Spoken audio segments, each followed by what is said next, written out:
जो करे ठिठोली, शर्मीले खेतों को ढक ले चूनर पीली पीली। घूंघट में रंग बंधट में रंग चम चम चमकीला, देश रंगीला रंगीला देश मेरा रंगीला, देश रंगीला रंगीला देश मेरा रंगीला।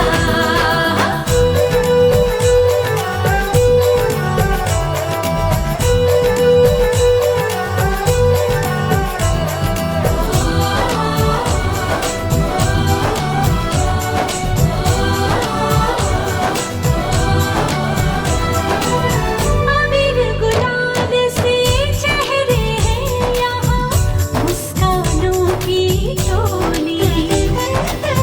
रंग हंसी में रंग खुशी में रिश्ते जैसे भोली।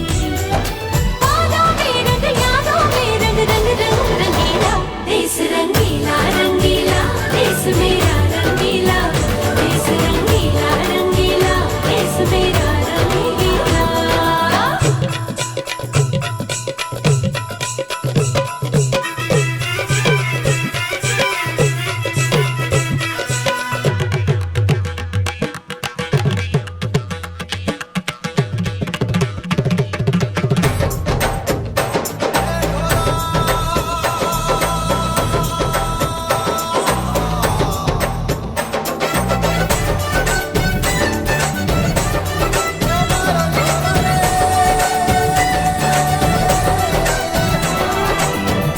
इश्क का रंग यहाँ पर गहरा, चढ़ के कभी ना उतरे।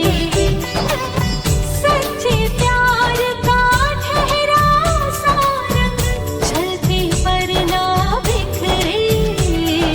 रंग अदा में रंग हया में है रसीला, देश रंगीला रंगीला देश मेरा रंगीला, देश रंगीला रंगीला देश मेरा रंगीला। यहाँ हर कदम कदम पे धरती बदले रंग, यहाँ की बोली में रंगोली सात रंग। धानी पगड़ी पहने मौसम है नीली, चादर ताने अंबर है। नदी सुनहरी हरा समंदर है नील सजीला, देश रंगीला